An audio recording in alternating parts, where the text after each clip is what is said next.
So if we go into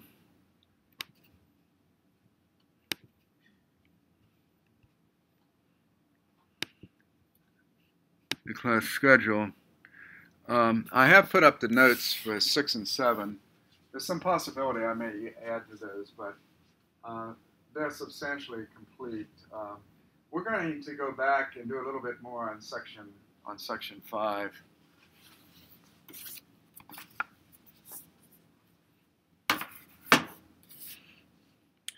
And I wanted to just look at, well, let me first of all go into our studio.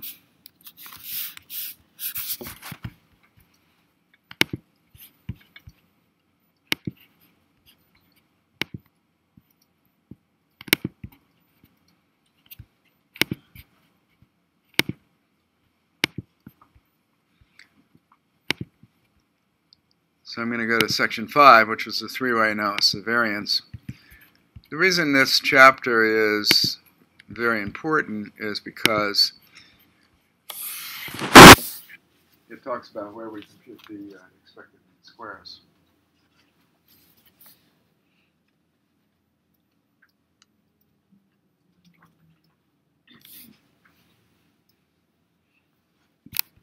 So I compute the expected mean squares here.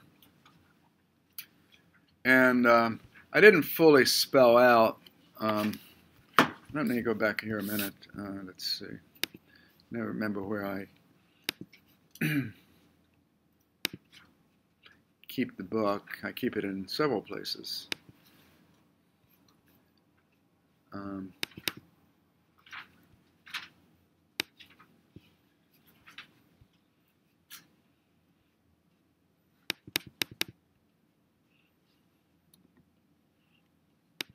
I want to look at factorial models.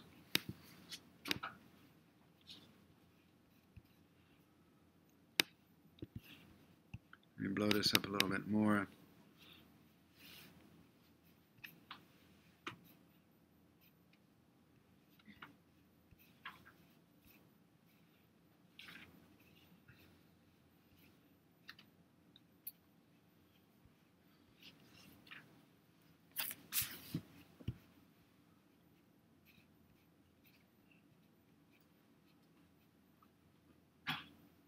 Okay, it was,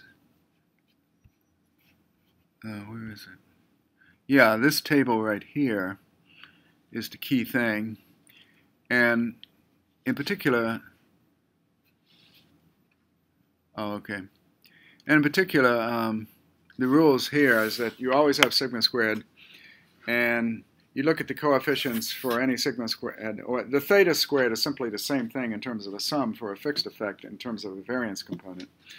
And so if you're looking at the letters in front, basically they're the letters here that do not correspond to the subscript. That's sort of the basic rule. So if I've got BC here, then I have the product of the others here. But I also, if I'm looking at a particular factor, say A or B, then like if I look at A, then you might ask the question is, should I have the interaction of A with C, or where are the interactions? Do I get A with B or A with C, or do I get an interaction with A, B, C? Well, that depends upon, if A is fixed, that depends upon whether or not you're interacting with random effects or not. Okay, and so basically what this traditional rule it says that the coefficient, either FA or FB or whatever, is going to be 0 if it's interacting with a fixed effect, but it will be 1 if it's interacting with a random effect. So every time I have an interaction, for example, this involves A, so I could have ABC, I could have AC, I could have BC, I could have, but if either B or C are fixed, I wouldn't have those. I mean, if they're fixed, but if they're random, I would. Now, that's for the traditional or standard model. What JUMP uses, which is the alternative model, it also has the terms for the fixed. So the jump, when it does it, has more terms. So when I computed the, for this particular example with antifreeze, when I computed the expected mean squares here, and you should sort of study and see how that goes. When I computed that, I was assuming that, let's see, I was assuming that buffer was fixed and that the other two are random. Now, whether or not that sort of buffer is fixed and the other two are random, yeah. So that's using a traditional model. So if we look at how that's done, in jump, you may get a little bit of a surprise, and I'll show you why. But at any rate, this determines the test. But what you'll notice is that if I tried to find a single term, let's look at the buffer. And so it's got an ABC, an AC, an AB, and the sum of the alpha sub I. The alphas equal 0 is what I'm testing. And so if they're 0, then I would like to find something in the denominator that matches those other terms. In other words, if I look at sigma squared plus 4 sigma squared sub ABC, plus 8 sigma squared sub AC, plus 12 sigma squared sub AB, I'd like to match that in the denominator. But there isn't anything that matches it, a single term. So what you have to do is create a synthetic F, which is a combination of the terms. In this case, I said, okay, and let me blow this up a little bit. Is that better?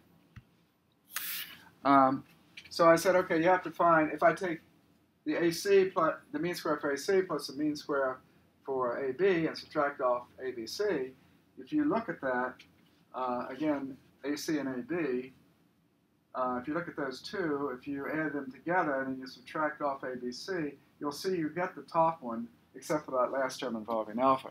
So that I can compute a synthetic F, and the actual value is 0.3. The problem is, the reason I don't have a critical value is because it's fairly complicated in terms of how you compute the degrees of freedom for that. The degrees of freedom for the numerator is straightforward. It's A minus 1. But what do you use for the degrees of freedom in the denominator? There is a formula. There is a way of doing that. And so you can compute what's called a synthetic F-test, and you can compute an approximate degrees of freedom for this. And then we could carry out our F-test. That's, in fact, what jump does, and I'll show you that in a moment.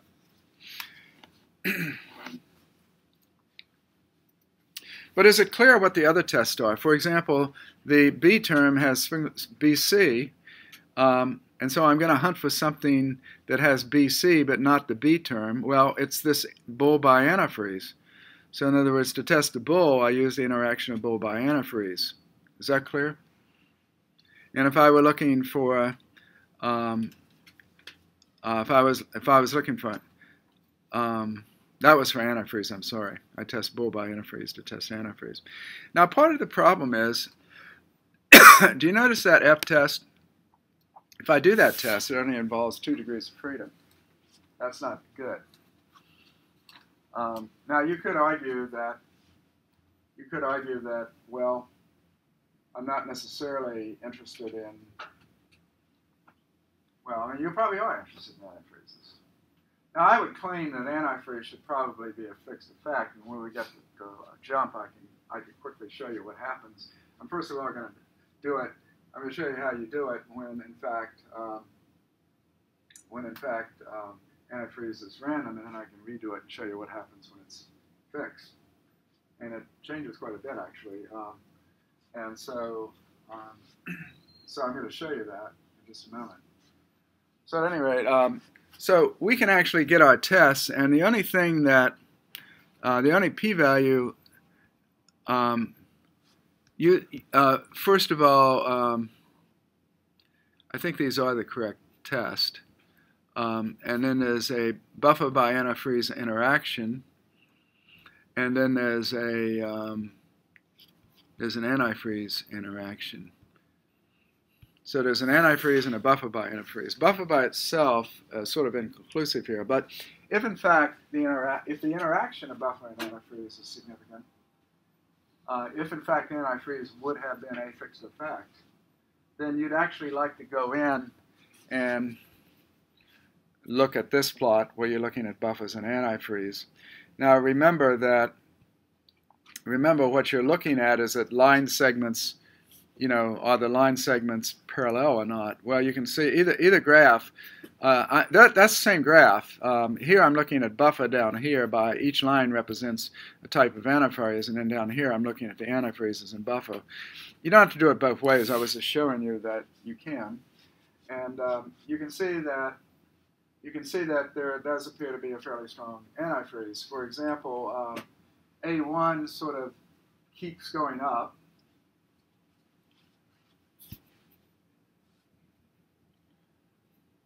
I'm sorry, A1 is buffer 1.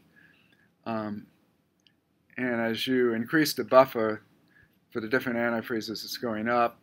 And then buffer 2 goes up and then comes down, and then A3 drops. So you can see that there is an interaction. If buffer and antifreeze would have been both fixed, then that interaction says I can't just look at any given antifreeze, and maybe it's better to look here, because if I'm looking at differences among antifreeze, it depends on the buffer. So in other words, if I look at buffer 1, it appears that antifreeze C3 is the best. On the other hand, if I look at buffer A3, it's the worst. So in other words, if you were going to choose an antifreeze, it depends on the buffer. That's what we mean by an interaction. You can't say uniformly that you can't uniformly say that A2 or A1 is uniformly the best, no matter which buffer. If one of those was always up top and the others were sort of paralleled but were lower, then we could actually choose an antifreeze and say it's best. But now you have to say, well, if I'm going to choose a certain antifreeze, I have to look at the buffer it's associated with. Do you follow what I'm saying? That's what we mean by an interaction. Okay, so it appears it is significant. Now what I'd like to do is to go into jump at this point. And so the question is, if I go into courses at 512, I go into notes, chapter 12, I'm in what, 5, and so, is this the example?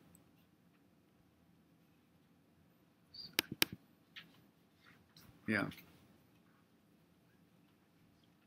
So that's what the data looks like.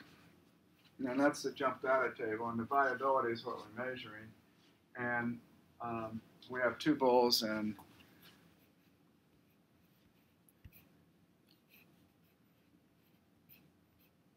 we have 3 buffers and 3 antifreezes. So in jump, I would simply go to analyze fit model, and viability is Y. And I'm just going to pick all 3. So I'm holding down the shift key and I select that, and it selects all 3. And then I'm going to say macro full factorial, and that saves me a lot of time. So there I have all possibilities, right? I have buffer, bull, buffer by bull. Now let's first of all assume, like we did in the book, that both bull and antifreeze are random. So in order to do that, I don't know if I can do these all at once. So I'm going to go down to attributes and say a random effect. Yeah. So the only thing that's fixed is buffer, right? And anything that a random effect, any interaction that contains a random effect is random. So if I look at the buffer by bull interaction, it's random because bull is in there, and it's random. So interaction containing a random effect is random.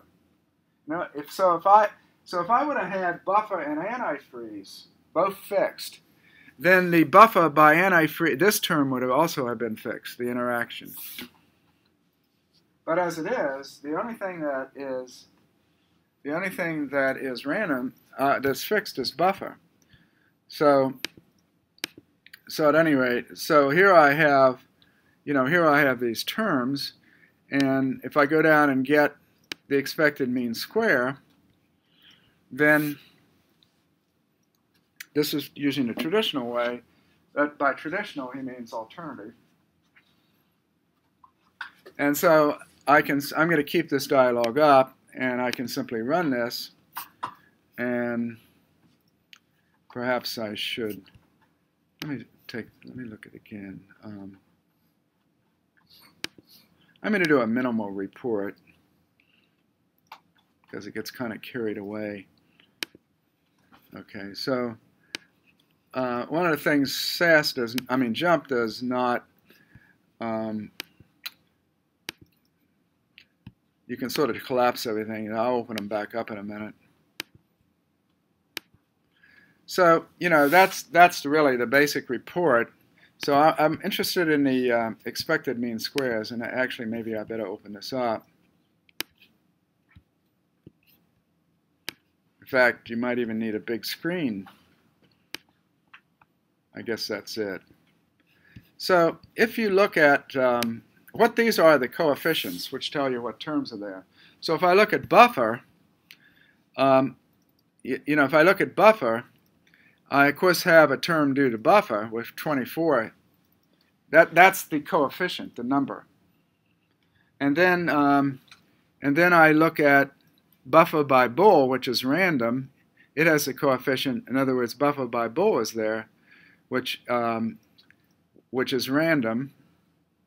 But notice buffer is fixed, and that would not have been in the other model because it wouldn't have interacted with the fixed effect. That coefficient would have dropped out. So the standard model, you wouldn't have had this second term right here, but here you do. And then going down here, you get a buffer by antifreeze, and antifreeze is random, so it is here. And then you get the buffer by bool by antifreeze, which is random, and so it is here. Okay, so if I look at that, if I look at this, the buffer by bool,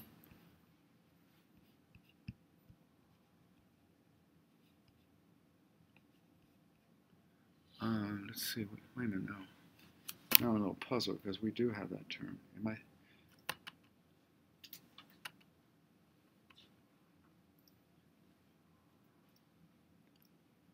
Oh.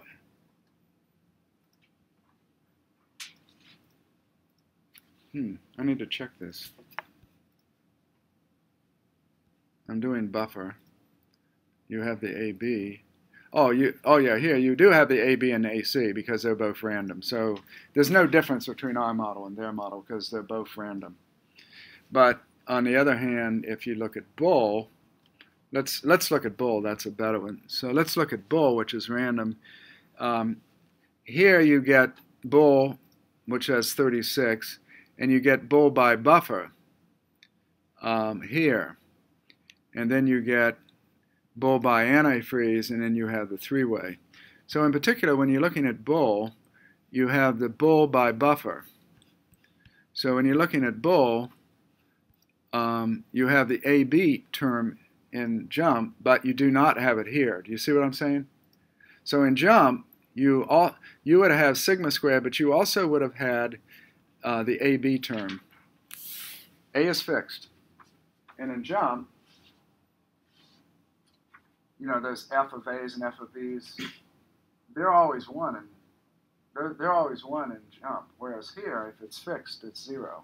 So that particular, I would have had one more term here. See, here I just have the 12 and the 36. I have just 2 terms, but over here I get 3. So I get an extra term.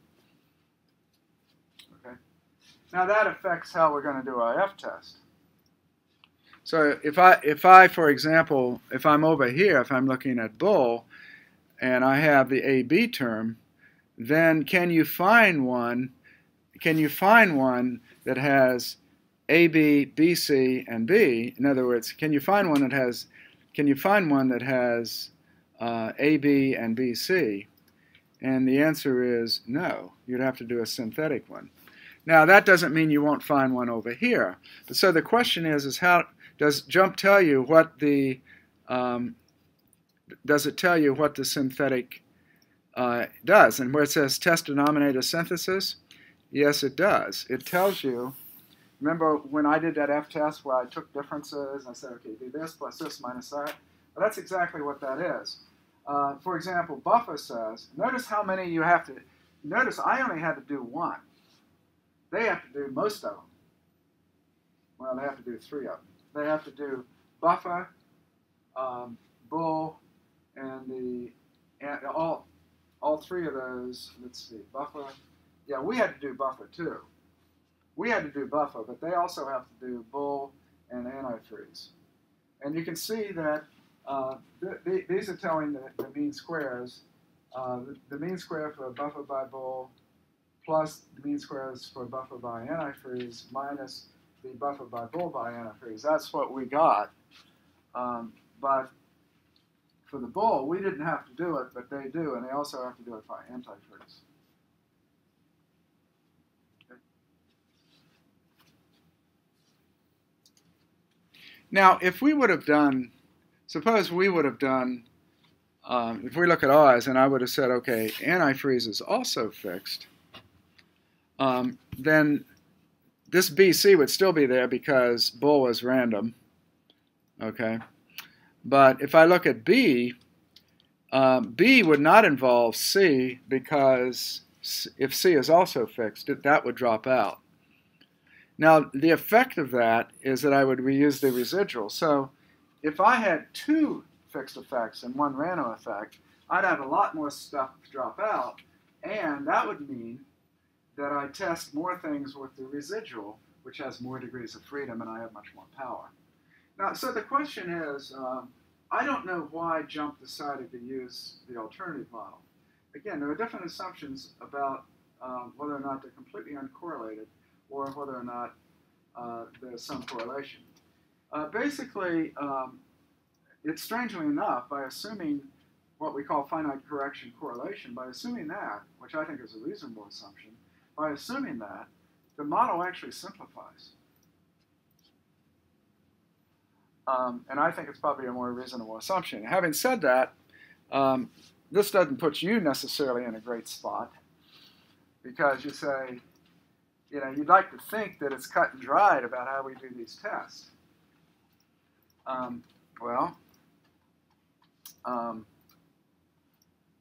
Unfortunately, that's not completely the case. What tests you do depend on the assumptions. And that's pretty much always the case. It's one of the things about statistics. The more assumptions you make, the more that can go wrong. That's why we do non-parametric models and so forth, because we keep reducing the assumptions. Although people have this tendency to think that non-parametric models don't have assumptions, they do. But the assumptions may be weaker. Instead of assuming normality, you might assume symmetry. Well, symmetry is a weaker case than normality. A normal distribution is symmetric. But you can have lots of, the t-distribution is also symmetric, but it's not normal. That is, it has thicker tails. So a t-distribution is symmetric just like the normal. And so there are other symmetric distributions that are not normal. So it does weaken the assumptions, but it doesn't remove, depending on which non-parametric test, it doesn't remove the assumptions. Okay. So are there any questions? Well, let me just show you what happens if I would go in and I say I want the Rimmel, then what Rimmel does, take the same model, is it actually estimates variance components. It doesn't give you this. The only thing it gives you in an analysis of variance table only for the fixed effects. And so the only fixed effects is buffer. That's it. And so it gives the test for buffer. It has to use a denominator synthesis. Notice that the degrees of freedom isn't a whole number. That's because it has to compute those. You know, there's a synthesis here in terms of, there's still a synthesis in terms of how we predict the denominator. And so the degrees of freedom is not what you might expect it to be. And notice they give the variance components.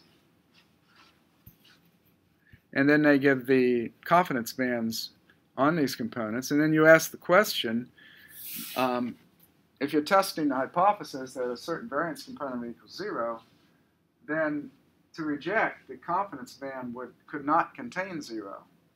And if you look at that, you can see that the only one that doesn't contain 0 is the residual. All the others, I believe all the others go from negative to positive, so they include 0, which means I fail to reject. Does that make sense? If I'm testing sigma squared equals 0, and if 0 is in the interval, I don't reject. So I have a confidence interval, and even the buffer by antifreeze, which has about almost 40% of the variation, even it doesn't reject. Now it is true that the residual 52% of the variation is due to the residual, but you might have expected the buffer by antifreeze. You might have expected that to be significant. It's not way off. The -6 to 26, it's kind of shifted, but 0 is still in it. Now let me show you what happens. Suppose I redo this model.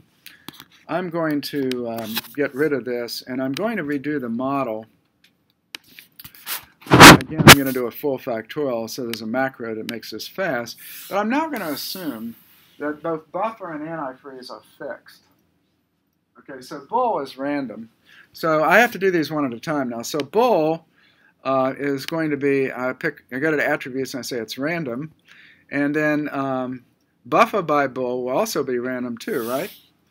Because it has bool in it. So this is random.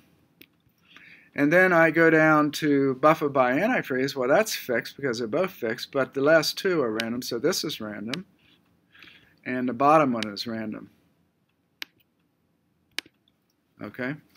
So do you understand how I picked those?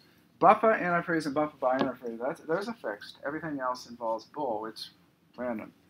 And I'm going to go back to my analysis variance table, the traditional. And now, if I run this, again, you can see the terms here. Here are the denominator syntheses. You can see in this case, you can see that you can find the correct f-test. In this case, there's only one synthesis. There's only one in which you cannot, in other words, 3 of these are tested by the three-way interaction. Okay, the three-way interaction, and the other one is a synthesis. So the bool is a synthesis. Now, on the other hand, you could argue that I'm really interested in the variance components, and that's exactly, here's the analysis variance table with the appropriate f-test. Notice, so that gives the, to test with the random effects in it. Now, if I go back and I say, okay, by the way, let's look down and see. Notice that buffer is not significant, antifreeze is, but the interaction is. So the buffer by interaction, if they were fixed, and we saw those graphs of what they look like. So there was a very significant interaction. You can't just uniformly pick one antifreeze and say it's best. It's not. It depends on the buffer. Depending on the buffer, given a buffer, you can pick the best. But the best changes from buffer to buffer. That means there's an interaction. That makes it harder. You can't uniformly say this is the best antifreeze. Now we're talking about freezing bull semen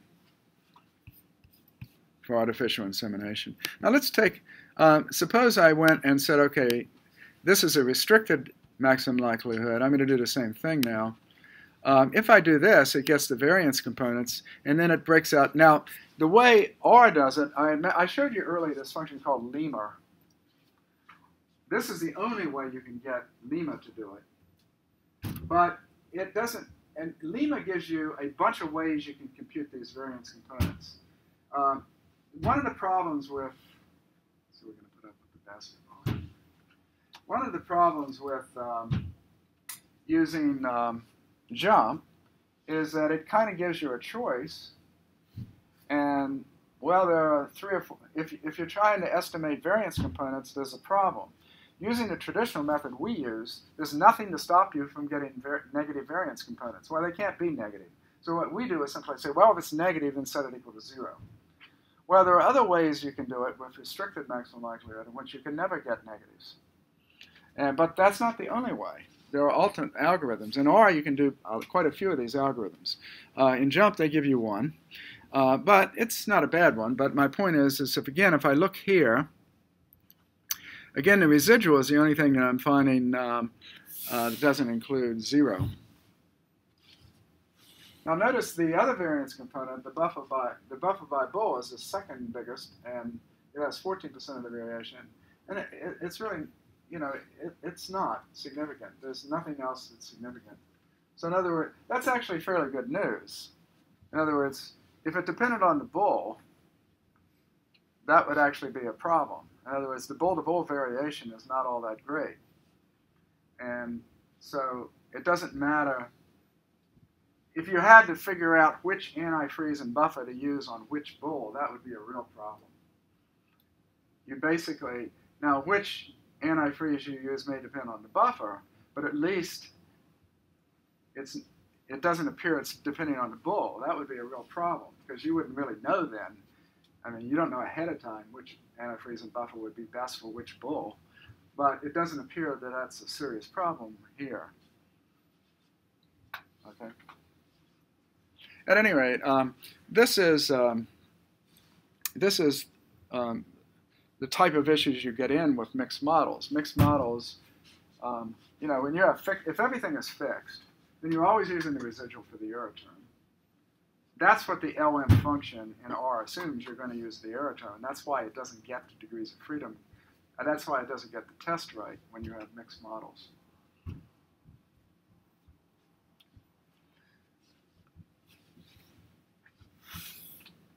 So mixed models would, in R, I've been looking to see if I could find a sort of this traditional approach, and or at least can you kind of simulate it. And the problem is that R has a shortcoming too, is it only wants to give you this. It doesn't want to give you the traditional approach. So, now I will say one thing about SAS. They have a function called GLM, but they actually let you specify what the test terms are. Now, in order to know what the test terms are, you have to know how to compute the expected mean squares. Now, if it's balanced, it's pretty easy to write it down. It's pretty, if it's a balanced design, you can write it down. If it's only slightly unbalanced, meaning the n sub ij's are almost equal, or the cell, the counts within each cell, if they're almost equal, again, if I do it as if they are equal, it's probably close to that. So you're approximating it is probably a good approximation. But the more unequal they become, the less that I can just compute these easy expected mean squares. So that's one nice thing about JUMP, even though I'm not wild about maybe the way they do it, you can get these tests in JUMP. Now, they also give what's called the effect deal. They give the least squares means and the standard errors of these. And so, for example, if I were looking at this least squares mean, I could also do a contrast or a student's t. So if I do a student's t, I could do that's Fisher's LSD. So I could do a Fisher's LSD, on the buffer in this case. No, that's the antifreeze. So I could do that's a buffer. So I could do, no, those are the antifreeze. I'm sorry. So, so I could do Fisher's LSD. Now, it becomes problematic in how you do these when if you try to do these, it will not necessarily do them correctly because notice what it's doing is stretching them out as if it's a single factor, A1 of C1, A1 of C2, and so in this case, there are 9 of them because it's a 3 by 3. So this treats it as if there's all strung out as just one treatment that has 9 levels. But those 9 levels are really made up of the A1s and the C1s and the A2s and so forth. So those 9 levels really have a factorial structure. And so by looking at this, it destroys that factorial structure. But nonetheless, you can run this test. But that's not testing interaction. That's not testing interaction. So it's sort of blurring together those two factors. So these are some things to be cautious about when you're running jump, or in fact, if you would run R and do something similar. Are there any questions? Okay. Well, let me just quickly at the end here, I want to go in. I didn't mean to spend quite this much time, so I'm a little bit behind, but let me just go in and show you where we're heading next.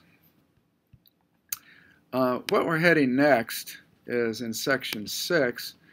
We're going to do what is called a split plot design. Now, the 6 and 7 are two variations on the same theme. And what's going to happen in this particular case is you have whole plots, and then you divide each of those whole plots up into subplots, and that's like a block design. Okay? And all that's all well and good. So you have a whole plot treatment, and then you have a subplot treatment. But then, let's say you have another factor that measures the responses over time. Now, as far as the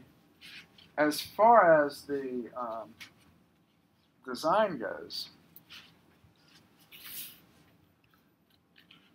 we're going to have a model that looks like this. Mu plus, let me blow this up. Mu plus gamma sub k plus alpha sub I plus delta ik. Okay, so the block is this gamma, and the main treatment for the block is the alpha. And then if I have another treatment, let's say measured over time, that's the beta. The problem is here, this is called a multi-level design. This is a big deal. In fact, you'll find books written just on multi-level designs.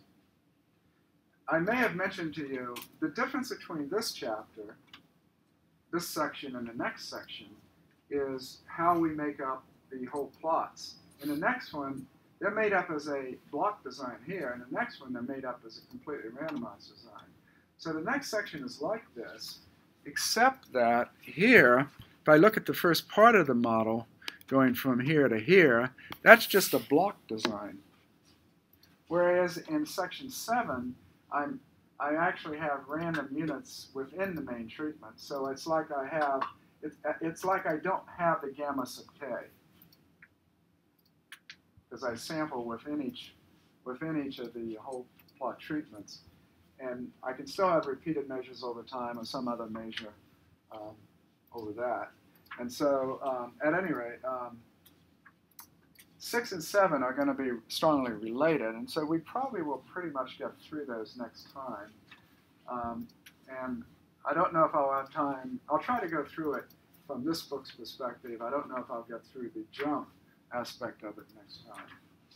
But I think I mentioned, well, I mentioned it, but you probably didn't have a context to put this in, that the designs in 6 and 7, at one point back in the 70s, I did what Phil Turk was doing out in the ag school. And these two designs were probably the most common that I experienced. It's not just in agriculture and forestry, though, that they're common. Anytime you measure over time on the same experimental units, you have this type of design. Well, that's very common. That's very common. So next time, we're going to be covering, you have the notes for 6 and 7. If I update them with some new material, I'll let you know. But basically, we're going to look at 6 and 7 last time. There's sort of, there's sort of two variations on the same theme, both what we call multi-level models. And as I said, they're mixed models. But what makes them multi-level is I have two error terms. Sometimes we call this one right here, we call error A, and this one right here we call error B. And if you look at the analysis of variance, I actually called them error A and error B. And you can see what, again, I worked out the expected mean squares here. In this case, there's a tenderizer and time. They're both fixed. But the carcass, In this case, random samples from a corpus, and then you measure over time. You're trying to figure out how long to cook it before the meat gets too well done. And so you have a tenderizer, and you're sort of measuring it over time.